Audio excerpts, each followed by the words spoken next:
Fat tunes, fat tunes! The 1980s are memorable for many, many reasons. The New Romantics, great movies, skewer like this. Tight. Tight like a tiger. But perhaps the most momentous moment of the decade came right at the end.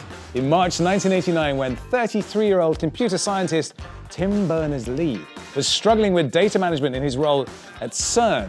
You know, that cool place in Switzerland with the particle accelerators. Pew!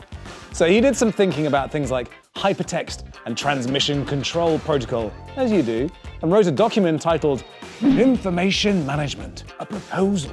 Possibly the dreariest title ever for the most sensational proposal of the decade. No, maybe the century.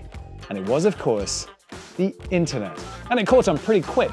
You know, most of us of a certain age were marveling at the World Wide Web by the mid-90s. The sheer unbridled possibilities offered by chat rooms blew our tiny teenage minds. But it's really only in the 2020s that we're finally starting to see Tim's true vision coming to life. It's alive. Oh, it's alive.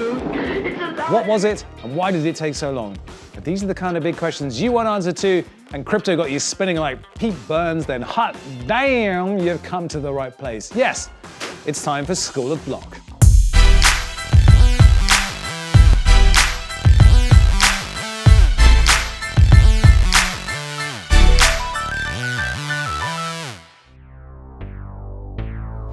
In the 30 years since the first website was published, the World Wide Web has expanded to connect 4 billion people across the planet. But what has made the web so dominant and powerful has perhaps also been its greatest vulnerability. Right from the start, Tim made the choice that the World Wide Web was not going to be proprietary. Instead, he gave it away for free, complete with instructions on how to set up a web server and make your own website. He wanted it to be a tool for humanity, an open, democratic, and empowering platform for all that could radically transform governments, businesses, and societies. There are some who call me Tim. Tim understood that the web needed to be unfettered by patents, fees, or any other controls in order for it to thrive. And in those early days, thrive it did. We're riding on the internet, cyberspace, set free, hello virtual reality. Tim's vision had 4 main pillars. First, it had to be non-discriminatory. All data and users were to be treated equally. There had to be a bottom-up design, no proprietary code. Anyone can see the nuts and bolts holding this thing together. There needed to be consensus, transparent, universally agreed standards. And yes, you've heard this word before in School of Block, decentralized. No central authority, censorship, or surveillance. By the early 90s, worldwide information sharing was a reality, frictionless and essentially free. Bulletin boards became websites, and the new opportunities begat brand new companies springing up in Silicon Valley like daffodils in spring.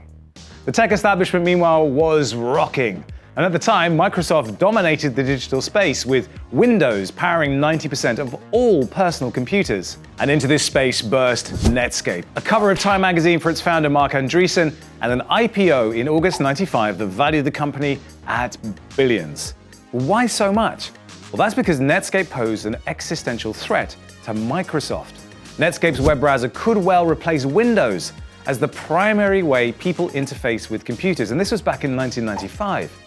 Microsoft felt so threatened by Netscape that they concluded the only way to beat their competition was by giving away Internet Explorer for free.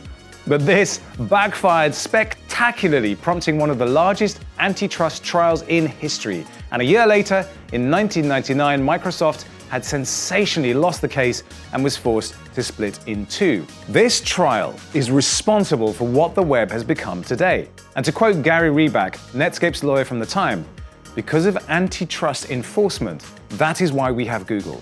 There is no other reason." It was this antitrust ruling that cleared the slate for innovation and the digital giants we see dominating the internet today. Your Amazons, Google, Facebook, yes, even Uber, Airbnb, and Twitter. And you know what happened next? Each of these companies seized a market opportunity, exploiting it better than any of their competitors, and in turn, revolutionizing the way we shop, socialize, and spend the seconds, minutes, and hours in our day. Facebook, Amazon, and Google now directly or indirectly influence almost our entire online existence. And along with a handful of powerful government agencies, they're able to monitor, manipulate, and spy in once unimaginable ways. Now, we only have to look at the way Cambridge Analytica manipulated voting processes and elections through Facebook on both sides of the Atlantic in 2016 to see why Tim Berners-Lee worried that his invention could turn out to be a destroyer of worlds in the wrong hands. Please disperse! Nothing to see here! And perhaps the most galling thing is, the power of the web wasn't taken or stolen from us. We collectively gave it away with every signed user agreement and intimate moment shared on our phone, on our computer, or our tablet, which leads to the maxim: if you are not paying for a product, then you are the product. Got it? And the consequences go beyond the personal to the issues of political control, censorship, inequality, and stifled innovation, not to mention fake news. And to quote Tim himself, "We demonstrated that the web had failed instead of served humanity." The increasing centralization of the web has ended up producing a large-scale emergent phenomenon which is anti-human. Anti-human.